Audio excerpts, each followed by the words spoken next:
Hello everyone, welcome back to a new lecture series CGPSC Tech for ACF presented by Pride Benches Academy. अब हम अपने इस forestry के lecture number 16 में question number 151 से लेकर 200 नंबर तक हम MCQs को डिस्कस करेंगे। तो चलिए देखते हैं क्वेश्चन नंबर 151 क्या कहता है। क्वेश्चन नंबर 151 बोल रहा है most of the water vapour given off by a plant escapes through structure. अगर वाटर वेपर जो है प्लांट से कहाँ से जो है कौन से स्ट्रक्चर से प्लांट के कौन से पार्ट से वो जो है बाहर निकल जाता है, तो it is your option number B, that is your what, that is your stomata. Next question क्या कह रहा है, excess carbohydrates not used in respiration are converted to dash and is then stored in the tree. It means what, जो large amount of carbohydrates है, जो extra carbohydrates जो बच गया है, जो कि प्लांट के फूड के काम में नहीं आया है और यूज रेस्पिरेशन में यूज नहीं हुआ है, तो वो कार्बोहाइड्रेट्स जो है वो किस में कन्वर्ट हो जाता है? फैट्स एंड प्रोटीन्स ना, vitamins एंड मिनरल्स ना, सेल्यूलोज एंड लिग्निन में कन्वर्ट हो जाता है। अगर मैं आपसे बात करूं कि सेल्यूलोज क्या होता है, तो बेसिकली ये एक नेचुरल सब्सटेंस होता है जो कि सेल वॉल बनाने के काम आता है। सेल वॉल जो होता है वो किससे बना होता है? सेल्यूलोज से बना होता है of all plants and trees, and it is also used in making plastics and paper. फिर अगर हम बात करें लिग्निन की, तो ये कॉम्प्लेक्स ऑर्गेनिक पॉलीमर होता है which is deposited in the cell walls of many plants making them rigid and woody. तो ये आंसर है हमारा cellulose and lignin. Next question कह रहा है हमारा dash and dash are the main constituents of wood. इनमें से कौन जो है वो मेन कॉन्स्टिट्यूएंट्स ऑफ वुड है? तो again our answer is cellulose and lignin. Next question है sprouting, suckering and layering are examples of dash reproduction in trees. तो our correct answer is asexual reproduction. Sprouting के through भी आप क्या करते हो, एक रीजनरेशन करते हो, एक नए प्लांट का रिप्रोडक्शन करते हो। सकरिंग भी क्या है? It is a type of reproduction. इसमें क्या होता है कि वेजिटेटिव फॉर्मेशन होता है न्यू स्टेम का, या रूट सिस्टम से के थ्रू हो सकता है, या बर्ड ऑफ अ स्टेम के थ्रू हो सकता है, या रूट के थ्रू हो सकता है, आइदर नेचुरली और बाय ह्यूमन एक्शन। तो उसे हम क्या कहते हैं? सकरिंग कहते हैं। लेयरिंग जो है, जैसे रोज का एक स्टेम काट के आपने उसको लगा दिया सॉइल के अंदर, तो वो क्या हो जाता है? वापस से रीग्रो कर जाता है। तो that is your what, that is your layering. Question number 155. During autumn and winter, your best way to identify trees will be to compare dash and dash characteristics. Autumn और विंटर सीजन में हम trees को identify कैसे करते हैं? किस characteristics को compare करके? तो option number A is leaf and flower. तो लीफ और फ्लावर के को देखकर हम किसी भी ऑटम और विंटर सीजन में किसी भी ट्री को आइडेंटिफाई नहीं कर सकते। फ्रूट एंड स्टेम को देखकर भी हम आइडेंटिफाई नहीं कर सकते, बट ट्विग एंड बार्क को देखकर डेफिनेटली एक ट्री को आइडेंटिफाई किया जा सकता है कि वो अभी अपने कौन से स्टेज में है। नेक्स्ट क्वेश्चन क्या कहता है, the leaf colour change before the leaf fall is called what? It is called autumn tint. जब लीफ कलर जो है गिरने से पहले, लीफ फॉल से पहले अपना कलर चेंज कर लेता है, तो उसे हम क्या कहते हैं? ऑटम टिंट कहते हैं। फिर है हमारा discolouration of leaves. Discolouration of leaves जो है वो लेस ऑफ क्लोरोफिल पिगमेंट की वजह से होता है। मेल फॉर्मेशन ऑफ लीव्स का मतलब क्या हुआ कि जब लीव्स, जैसे कुछ प्लांट्स में ऐसे होते हैं ना कि लीव्स हैं लेकिन उनके शेप में कुछ डिस्टरबेंस आ गई है, राइट? तो ऐसे टाइप के लीव्स को हम क्या कहते हैं? मेल फॉर्मेशन ऑफ लीव्स कहते हैं। Now, what is question number 157? In deciduous trees, dash is the most important feature, identification feature in the dormant winter period. तो again it is what, it is your bark. आप fruit, leaves और twigs के through जो है deciduous tree की अगर हम बात करते हैं तो आप उसका आइडेंटिफिकेशन नहीं कर सकते। तो your correct answer is option number D. Now what is question number 158, poles and pillings are measured in, poles और pillings को आप किन टर्म्स में मेजर करते हो? तो it is measured in the terms of linear fit. Cords के basis में नहीं कर सकते हम, क्यूबिक फीट में नहीं कर सकते, और वेट के बेसिस में हम उसको मेजर नहीं कर सकते। फिर है in a dormant condition trees can withstand dash temperature extremes than during periods of active growth. Withstand मतलब डोरमेंट कंडीशन, जब ट्री अपने डोरमेंट कंडीशन पर पहुंचता है तो ट्रीज जो है अब बहुत ही स्ट्रॉन्ग हो जाता है, या फाइट करने वाली उसके अंदर कैपेसिटी आ जाती है, वॉरियर बन जाता है। कौन से टेम्परेचर, जब टेम्परेचर जब है वो क्या होंगे, अपने ग्रेटर एक्सट्रीम पर होंगे, यानी कि ऑप्शन नंबर बी। तो उस टाइम पे during periods of active growth के टाइम से भी अगर ज्यादा टेम्परेचर है, ग्रेटर टेम्परेचर है, तो ट्रीज जो है वो लड़ सकते हैं उन ग्रेटर टेम्परेचर से। कौन सी कंडीशन पे? डोरमेंट कंडीशन पे। Now what is question number 160, in the temperate zone summer growth is often completed dash high maximum summer temperatures are reached। तो यहाँ पे क्या बोल रहा है कि टेम्परेट जोन में जो समर ग्रोथ है is often completed dash high maximum, before high maximum temperature पहुंचने से पहले ही वो क्या करता है, जो ट्रीज है वो ग्रोथ करने लगती है हाई टेम्परेचर पर बढ़ने से पहले, टेम्परेचर ज्यादा होने से पहले ही। ठीक। नेक्स्ट है sunlight is important in regulating the following processes. तो ग्रोथ में भी काम करता है सनलाइट, तो लीफ फॉल एंड डोरमेंसी में भी काम करता है, फ्लावरिंग एंड रिप्रोडक्शन में भी काम करता है। सो और correct option is option number D, that is your what, all of the above. Now question number 162, day length or dash influences diameter growth in trees। तो इस टर्म को हम क्या कहेंगे? सबसे पहले फोटो पीरियड, पर्सपिरेशन। पर्सपिरेशन क्या होता है? द प्रोसेस ऑफ स्वेटिंग, पसीना निकलने का जो प्रोसेस होता है उसको हम क्या कहते हैं? पर्सपिरेशन। फोटोसिंथेसिस तो नहीं होगा और फोटो केमिकल भी नहीं होगा, so our correct option is photoperiod. Question number 133, sorry 163, periods of long daylight in spring and early summer result in the production of long daylight. Spring में क्या होगा? लॉन्ग डे लाइट होगा, early summer होगा, तो इसकी वजह से result in the production of dash cells, large diameter thin walled spring wood cells. ठीक, चलिए नेक्स्ट क्वेश्चन।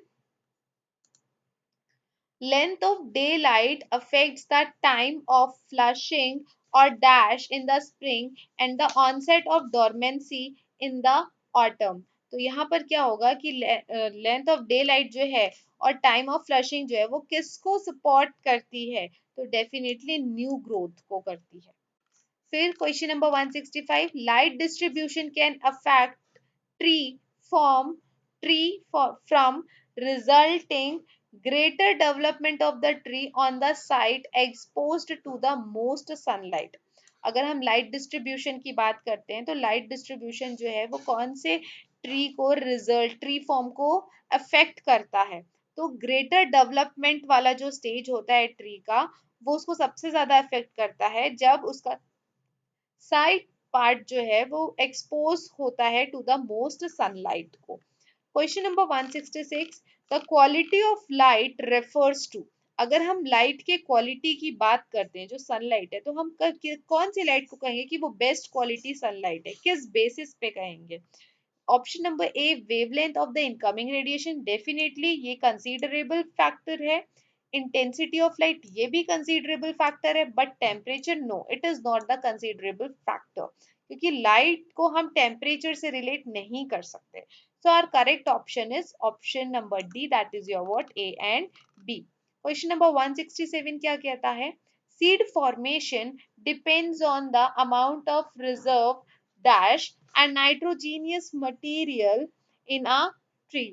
तो यहाँ पर क्या होता है कि सीड फॉर्मेशन जो है वो किस पे डिपेंड करता है? Amount of reserve carbohydrates. Next question है question number 168, that is your what?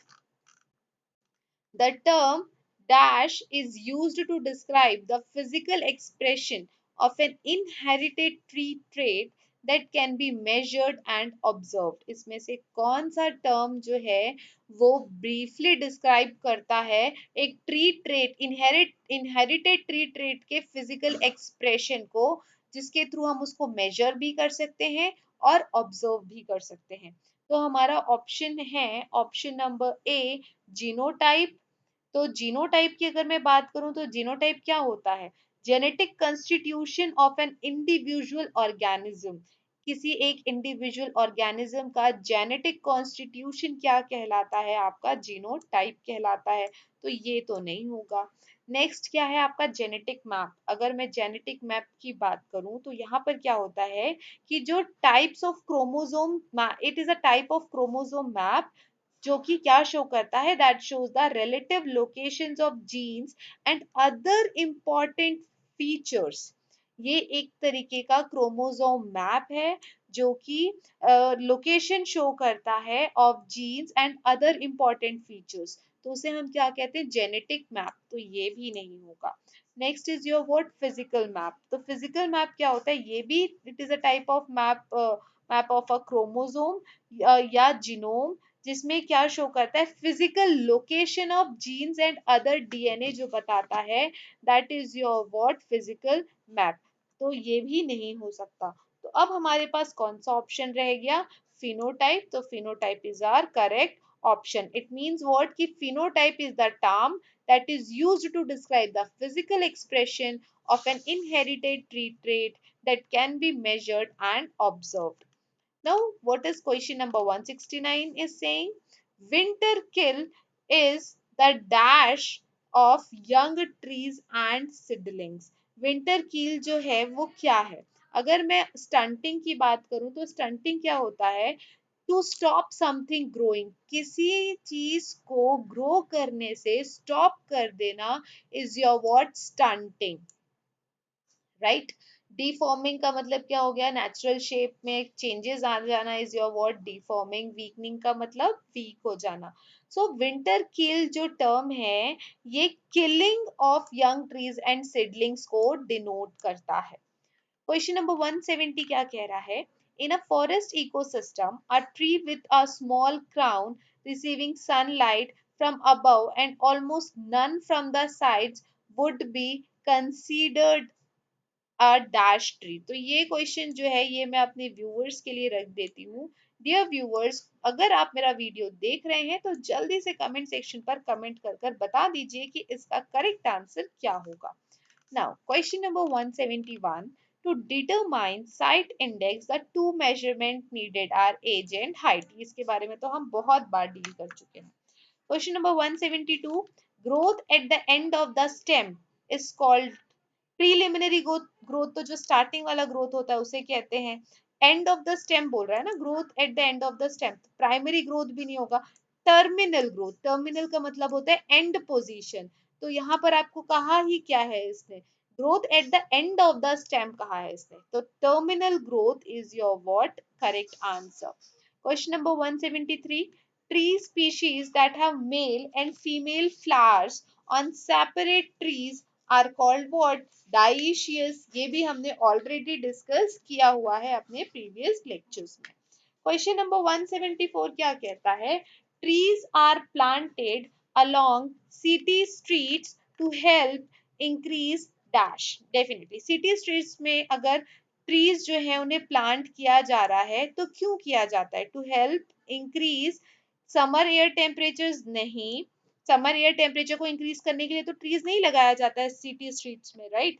Temperatures of sidewalks and road surfaces, temperature of sidewalks और रोड सर्फेसेस का को इंक्रीज करने के लिए भी नहीं लगाया जाता है। विंड वेलोसिटी को इंक्रीज करने के लिए भी नहीं लगाया जाता है।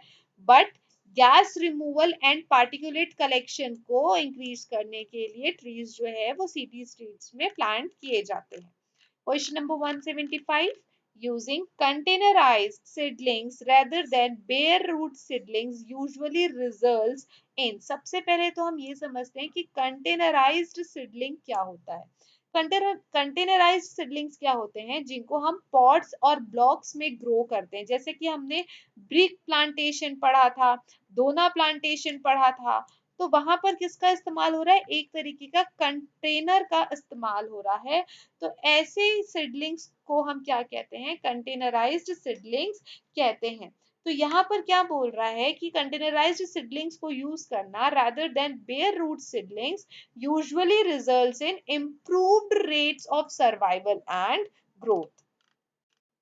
Next question है, the most widely known and used hardwood is oak. तभी तो मैंने आपको बताया था कि ओक ट्री की जो है बहुत ही ज्यादा डिमांड हुआ करती थी, लेकिन ये जो है ओक ट्रीज जो है वो खत्म होने लग गए थे. तो इनको रिप्लेस किससे किया गया, यूकैलिप्टस से. चलिए नेक्स्ट क्वेश्चन है, the type of pit which is suitable for sloppy regions. मतलब कि कौन सा पिट, जो पिट हम बनाते हैं नर्सरी बेड्स में, जो हम पिट्स बनाते हैं, तो वो स्लोपी रीजियंस के लिए कौन सा पिट सुटेबल है. तो अगर मैं ऑर्डिनरी पिट की बात करूं, तो ऑर्डिनरी पिट जो होते हैं वो कॉमनली प्लांटिंग के लिए डग किए जाते हैं, और इनके जो साइजेस होते हैं वो वेरियस साइजेस होते हैं.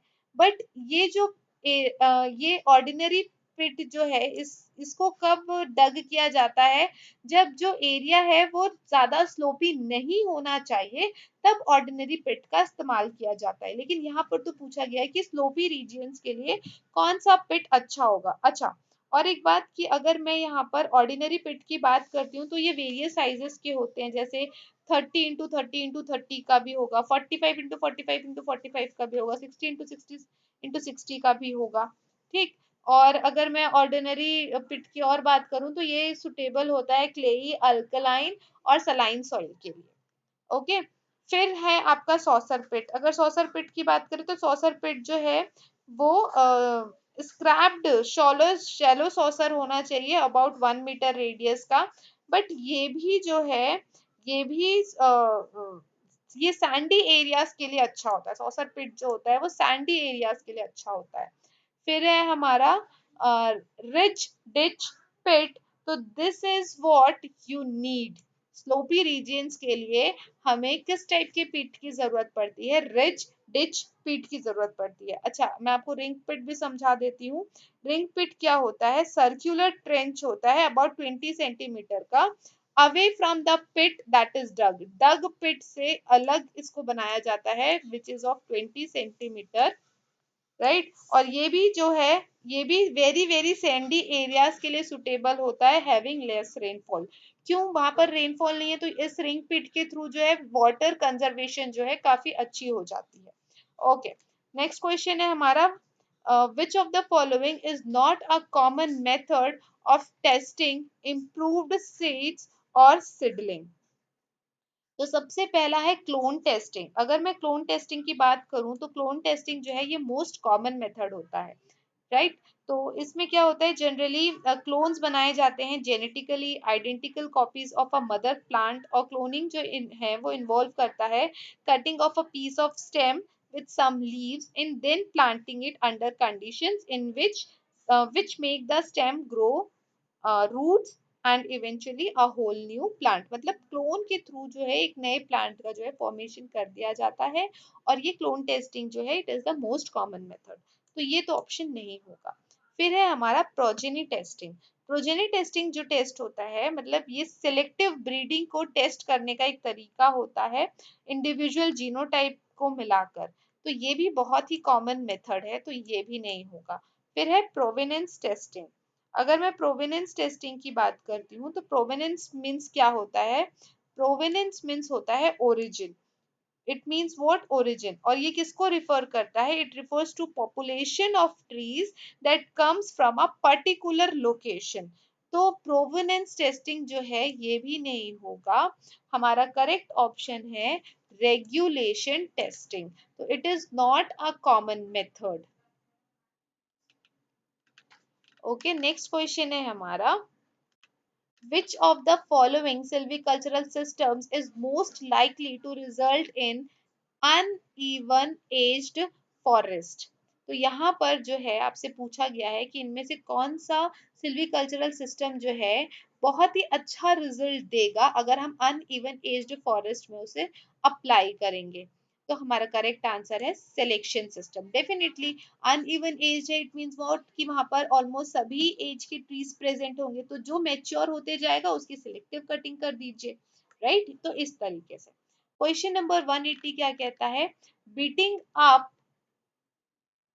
is a silvicultural operation that refers to restocking। Beating up जो है ये वर्ड जो है वो किसको, सिल्विकल्चरल ऑपरेशन का, वो किसको रिफर करता है, रेस्टॉकिंग को। फिर नेक्स्ट क्वेश्चन है, डेसिडुअस मीन्स, डेसिडुअस जो वर्ड है उसका मतलब क्या होता है, falling off at maturity, definitely. Tending to fall off, ये भी होता है। लीफ कलर चेंज, ये तो नहीं होता। So our correct option is option number D, that is your word, both A and B. Next question है, which type of frost affects the most? तो कौन सा फ्रॉस्ट जो है जो कि बहुत ही ज्यादा अफेक्ट करता है, तो वो है पूल फ्रॉस्ट। ये भी हमने अपने प्रीवियस लेक्चर्स में किया हुआ है। Question number 183, thinnings in young timber allow the timber grower to, जो थिन, जब हम यंग टिम्बर की थिनिंग करते हैं तो वो क्या करता है, maintain high rates of growth, definitely. Concentrate growth on the better trees, definitely. Maintain a properly stocked forest, yes definitely. All of the above is our correct option. Next question है, removing trees that have been और may be killed और damaged by insects, ice, fire and other agents is called salvage। ये भी हम अपने previous lectures में discuss कर चुके हैं। Site index is a term used by foresters to explain the relationship of height to age in forest stands। I guess ये question जो है इस बुक में चौथे से पांचवें बार आ रहा है, हम इतने बार इसे डिस्कस कर चुके हैं। नेक्स्ट क्वेश्चन है, in India plantation forestry was started in 1842। तो ये जो है ये क्वेश्चन तो मुझे थोड़ा इंपॉर्टेंट दिख रहा है क्योंकि इंडिया से रिलेटेड है और प्लांटेशन से रिलेटेड है। 1842 टिक प्लांटेशन नीलांबूर, राइट, याद आया। चलिए नेक्स्ट है, quantity of seed required for a nursery bed can be worked out by, okay. यहाँ पे क्या पूछ रहा है कि अगर आपने एक नर्सरी बेड बनाई है और वहां पर आपको पता करना है कि कितनी क्वांटिटी ऑफ सीड जो है यहाँ पर लगेगी, तो वो आप किस फॉर्मूले से पता करते हैं। तो option number A is your correct answer. इसका जो है हम, वैसे तो न्यूमेरिकल्स आपको नहीं पूछेगा क्योंकि फर्स्ट टाइम इसने एड ऑन किया है इस सिलेबस को, और मैंने बाकी स्टेट्स के भी एसीएफ के क्वेश्चन पेपर्स देखे हैं तो वहां पर फॉरेस्ट्री में अनलेस एंड अनटिल कि वो मेंस का एग्जाम नहीं लेते हैं, तो हमारे में तो ऐसा कुछ नहीं है कि मेंस का एग्जाम होता है, राइट। हमारा तो क्या है, वन डे एग्जाम है। तो यहाँ पर आपको ऐसा जो है वो तो नहीं पूछेगा, मतलब न्यूमेरिकल तो नहीं पूछेगा। लेकिन फिर भी यहाँ पर ये जो फॉर्मूला है मैं बता देती हूँ, W stands for wait, A stands for area, D stands for depth और 100 हम इनको परसेंटेज में निकालते हैं। जर्मिनेशन प्योरिटी देखते, जर्मिनेशन परसेंटेज देखते हैं, प्योरिटी परसेंटेज देखते हैं। फिर यहाँ पर जो P है वो जो है वो एक्चुअली उसके प्योरिटी को डिफाइन करता है, और n is equal to, n जो है वो किसको डिफाइन करता है, number of seedlings ordered, number of seedlings, number of seedlings in KG. तो इस तरीके से n जो है वो, तो हमारा करेक्ट आंसर है। आपको सिर्फ ये याद रखना है कि जो फॉर्मूला यूज किया जाता है वो है W is equal to A into D into 100 divided by P into N। Okay, next question देखते हैं। Question number 188, tick the odd man out. इसमें से जो ऑड वन है उसको हमें बाहर निकाल देना है और फेंक देना है। ठीक है। तो growth stages of a tree, हमने ग्रोथ स्टेज जो है ट्री का वो भी डिस्कस किया हुआ है। तो ग्रोथ स्टेज ऑफ ट्री में इनमें से कौन सा स्टेज जो है वो हमें दिखाई नहीं पड़ता, तो पोल तो डेफिनेटली हमने देखा है, सीडलिंग स्टेज भी देखा है, यंग टिम्बर स्टेज ये कुछ नया लग रहा है, बट ये जो है ये ग्रोथ स्टेजेस ऑफ ट्री में हमें दिखाई नहीं पड़ता। सैपलिंग भी जो है वो दिखाई पड़ता है। So our correct option is option number C. Next question, choose the best tree species for coastal afforestation. Coastal afforestation के लिए जो बेस्ट स्पीशी है that is your what, Casuarina equisetifolia, Casuarina equisetifolia. Next, CVP index refers to climate, vegetation and productivity index. The term provenance means geographical source. जो provenance का मतलब क्या होता है, geographical source. Tropical dry evergreen forests are found in Carnatic coast. Carnatic जो है, this is the old name for Karnataka. This is the old name for Karnataka. तो ये जो है ट्रॉपिकल ड्राई एवरग्रीन फॉरेस्ट जो है वो कहाँ पर मिलते हैं आपको, कर्नाटका के कोस्ट, कर्नाटका कोस्ट में पाए जाते हैं। ठीक, shelter belts have pick the wrong statement कहा है इसने। सबसे पहले तो हमें पता है कि शेल्टर बेल्ट्स क्या होते हैं, हमने अपने प्रीवियस लेक्चर्स में डिस्कस किया हुआ है। तो यहाँ पर क्या है, मल्टीपल ट्री स्पीशीज होते हैं, use to arrest wind, definitely इसको शेल्टर बेल्ट में क्या होता है, फील्ड के चारों तरफ जो है इसे लगाया जाता है just to protect the crop from higher winds, right, sand dune formation से बचाने के लिए। तो ये जो होते हैं मल्टीपल ट्री स्पीशीज होते हैं। क्योंकि हमें रॉन्ग स्टेटमेंट पिक करना है तो option A is your wrong statement. Now question number 194, eco type refers to, eco type जो वर्ड है वो किसको रिफर करता है। सबसे पहला ऑप्शन है variation in the phenotypic character, नहीं ये तो फिनोटाइप हो गया। फिर phenotypic variation of different species, ये जीनोटाइप हो गया। Differential response at different species to environmental factor, नहीं। differential genetical response of same species to environmental factors, definitely ecotype means what, differential genetical response of the same species to environmental factors. Question number 195, which is not a characteristic of gregarious flowering in bamboo, इनमें से कौन सा characteristic जो है वो gregarious flowering इन bamboo में show नहीं करता है। तो अगर मैं ग्रेगेरियस फ्लावरिंग की बात करती हूँ तो ये क्या होता है, मोस्ट इम्प्रेसिव पैटर्न होता है बैम्बू का, बैम्बू फ्लावरिंग का। और ये जो फ्लावरिंग होती है ये कब होती है, जब all population of a particular specie of bamboo flowers all at once, एक ही साथ, मतलब most of the species of bamboo में क्या होता है, ये जो है एक इंटरवल के बाद होता है, anywhere between 60 to 130 years, 60 to 130 years के बीच में जो है ये आपको देखने को मिलता है। ठीक, तो यहाँ पर जो इसका करेक्ट ऑप्शन है वो है option number B, that is what, it involves only few proportion of the culms. Next question, high forest refers to, definitely अभी हमने पढ़ा है लेक्चर में, हाई फॉरेस्ट जो है वो क्या करता है, forest regenerated through seeds, regeneration के बारे में ही पढ़ते हैं हम, थ्रू कटिंग से तो नहीं होता वहां पे रीजनरेशन, और जो कॉपाइस से होता है उसको हम कॉपाइस फॉरेस्ट सिस्टम कहते हैं। और forest regenerated through tissue culture तो हमें अभी तक कहीं नहीं दिखा, राइट। तो correct option is forest regenerated through seeds. Question number 197. Pure forests are those which cover 80% of the crop consist of single species. इस क्वेश्चन के बारे में हमने अपने वेरी फर्स्ट लेक्चर जो आपका फॉरेस्ट्री का था उसमें बहुत ही ब्रीफली डिस्कस किया था, और मैंने आपको बताया भी था कि अगर एक से ज्यादा ऑप्शन आपको दिखता है तो आप किसमें टिक कर कर आएंगे। तो अगर आपको याद है तो इस क्वेश्चन को आपको बनाने में कोई भी दिक्कत नहीं आएगी। Champion and Seth classified the Indian forest into major 16 groups. The leader of the Chipko movement is, तो ये इसका आंसर तो डियर व्यूवर्स मैं आप लोगों से चाहती हूँ, आप लोग अगर मेरा वीडियो पूरा देख रहे हैं, एंड तक देख रहे हैं, तो आई नीड अ प्रूफ कि आप मेरा वीडियो एंड तक देख रहे हैं, और मुझे इसका जो करेक्ट आंसर है वो आप लोग कमेंट सेक्शन पर कमेंट कर कर बताएंगे। तो चलिए हरी अप कीजिए, quick, hurry up. Question number 200 क्या कहता है, trees which do not form trees which do not form part of the upper most leaf canopy but the leading of shoots which are not definitely overtopped by the neighboring trees are called are called what? Are called dominant trees. Dominated trees, definitely.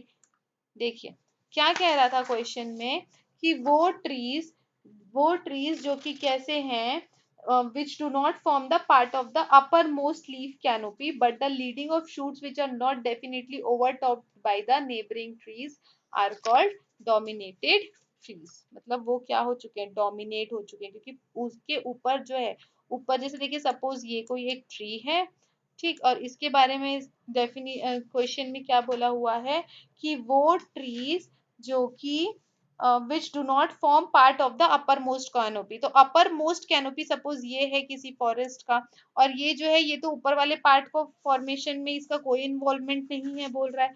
फिर leading of shoots which are not definitely overtopped by the neighbouring trees, ठीक। तो ये क्या हो रहा है, neighbouring trees जो है ये इसको क्या कर रहे हैं, डेफिनेटली ओवर टॉप जो है वो नहीं कर रहे हैं।